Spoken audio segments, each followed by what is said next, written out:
ನೃತ್ಯ ಸ್ಪರ್ಧೆಯನ್ನು ಆಯೋಜಿಸಿ ವಿಜೇತ ವಿದ್ಯಾರ್ಥಿಗಳಿಗೆ ಸಂಸ್ಥೆಯ ಮಾರ್ಗದರ್ಶಕರಾದ ಪವನಣ್ಣ ಕತ್ತಿ, ನಿರ್ದೇಶಕರಾದ ಜಯಶ್ರೀ ರಮೇಶಣ್ಣ ಕತ್ತಿ ಹಾಗೂ ಊರಿನ ಗಣ್ಯ ವ್ಯಕ್ತಿಗಳು ಪ್ರಶಸ್ತಿ ವಿತರಿಸಿದರೆಂದು ತಿಳಿಸಲು ಹರ್ಷವೆನಿಸುತ್ತದೆ.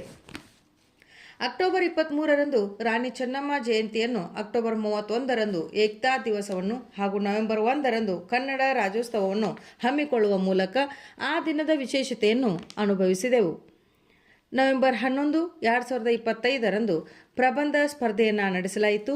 ವಿಕಸಿತ ಭಾರತ 2047 ಕರ್ನಾಟಕ ರಾಜ್ಯವು ಕೊಡುಗೆ ನೀಡಬಹುದಾದ ಮಾರ್ಗಗಳು ಮತ್ತು ಸವಾಲುಗಳು ವಿಷಯದ ಮೇಲೆ ನಡೆಸಲಾಗಿತ್ತು. ವಿಜೇತರಾದ ವಿದ್ಯಾರ್ಥಿಗಳು ಲಕ್ಷ್ಮೀ ಗುಂಡೇವಾಡಿ, ಪೂಜಾ ಹುಣ್ಣೂರ್, ರಶ್ಮಿ ಮೇಗಡೆ ಎಂಬುದನ್ನು ತಿಳಿಸುವುದಕ್ಕೆ ಹೆಮ್ಮೆ ಎನಿಸುತ್ತದೆ. ಕನಕದಾಸ ಜಯಂತಿ, ರಾಷ್ಟ್ರೀಯ ಸಂವಿಧಾನ ದಿನ, ಮಾನವ ಹಕ್ಕುಗಳ ಜಾಗೃತಿ ಕಾರ್ಯಕ್ರಮಗಳನ್ನು ನೆರವೇರಿಸಲಾಗಿದೆ. ವ್ಯಕ್ತಿತ್ವ ವಿಕಾಸಕ್ಕೆ ಮತ್ತೊಂದು ಮೈಲುಗಲ್ಲಾಗಿ ನವೆಂಬರ್ 26ರಂದು ಭಾಷಣ ಸ್ಪರ್ಧೆಯನ್ನು ಆಯೋಜಿಸಲಾಗಿತ್ತು. ಸ್ಪರ್ಧಾ ವಿಜೇತರು ಪಲ್ಲವಿ ಮೆಳವಂಕಿ ಹಾಗೂ ಶೀಮಾ ಗುಲ್ಬಾವಿ ಎಂದು ಹೆಮ್ಮೆಯಿಂದ ವ್ಯಕ್ತಪಡಿಸುತ್ತೇನೆ.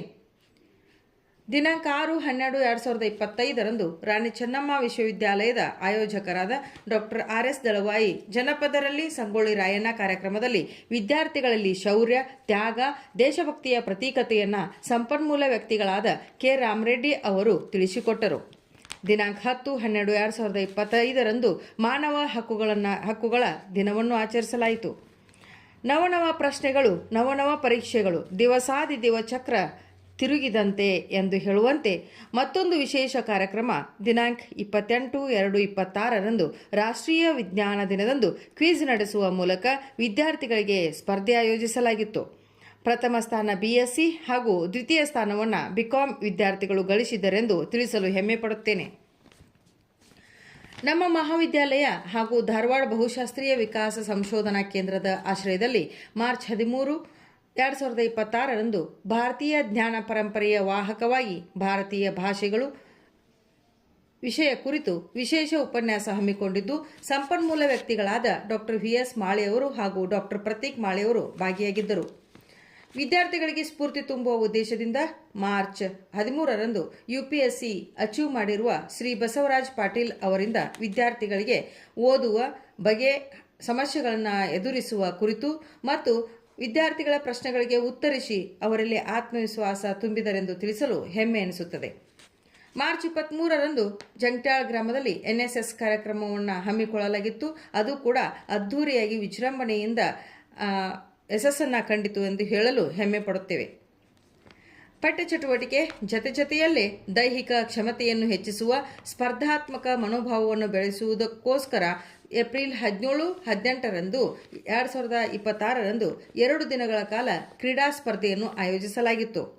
ಸಮಗ್ರ ವೀರಾಗ್ರ ಪ್ರಶಸ್ತಿಯನ್ನು ಸಂಜು ಗುರ್ಶಿದ್ನವರ್ ಮತ್ತು ಲಕ್ಷ್ಮೀ ಚೌಗ್ಲಾ ತಮ್ಮ ಮುಡಿಗೇರಿಸಿಕೊಂಡಿದ್ದಾರೆ. ಮೇ 4ರಿಂದ 9ನೇ ತಾರೀಕಿನವರೆಗೆ ಪಠ್ಯದ ಜೊತೆಯಲ್ಲೇ ವಿದ್ಯಾರ್ಥಿಗಳಲ್ಲಿರುವ ಕಲೆ, ಸಂಸ್ಕೃತಿ ಮತ್ತು ಪ್ರತಿಭೆಯನ್ನು ಹೊರತರುವ ಉದ್ದೇಶದಿಂದ ಕಲರವವನ್ನು ನಡೆಸಲಾಯಿತು. ಮೇ 4ರಂದು ಪ್ರೊಫೆಷನಲ್ ಡೇ ಇವೆಂಟನ್ನು career talk, May 5 traditional day confession ಇವೆಂಟನ್ನು, ಮೇ 6 ಟ್ವಿನ್ಸ್ ಡೇ ದಿನ ಡಮ್ ಚರಾಡ್ಸ್ ಇವೆಂಟನ್ನು, ಮೇ 7 ಗ್ಯಾಂಗ್ ಡೇ ದಿನ ಫುಡ್ ಫೆಸ್ಟಿವಲ್ ಮತ್ತು ಮೇ 8 ಮಿಸ್ಮ್ಯಾಚ್ ಡೇ ದಿನ ರ್ಯಾಂಪ್ ವಾಕ್ ಇವೆಂಟ್ ಹಾಗೂ ಕೊನೆಯ ದಿನ ಪ್ರತಿ ವರ್ಷದಂತೆ ಕನ್ನಡ ಹಬ್ಬವನ್ನು ಅದ್ದೂರಿಯಾಗಿ ನಡೆಸಿದೆವೆಂದು ತಿಳಿಸಲು ಹೆಮ್ಮೆ ಪಡುತ್ತೇವೆ. ನಮ್ಮ ಮಹಾವಿದ್ಯಾಲಯವು 2015ರಲ್ಲಿ ಕೇವಲ 30 ವಿದ್ಯಾರ್ಥಿಗಳಿಂದ ಪ್ರಾರಂಭವಾಗಿ ಈಗ 500ಕ್ಕೂ ಹೆಚ್ಚು ವಿದ್ಯಾರ್ಥಿಗಳನ್ನು ಹೊಂದಿದೆ. ಹಾಗೆಯೇ ಹೊಸ ಕ್ಲಾಸ್ ರೂಮ್ಗಳು ವಿದ್ಯಾರ್ಥಿಗಳನ್ನು ಬರಮಾಡಿಕೊಳ್ಳುತ್ತಿವೆ. ಅತ್ಯುನ್ನತ ನುರಿತ ಪರಿಶ್ರಮಿ ಉಪನ್ಯಾಸಕ ವೃಂದದೊಂದಿಗೆ ನಮ್ಮ ಸಂಸ್ಥೆ ಸಾಗುತ್ತಿದೆ.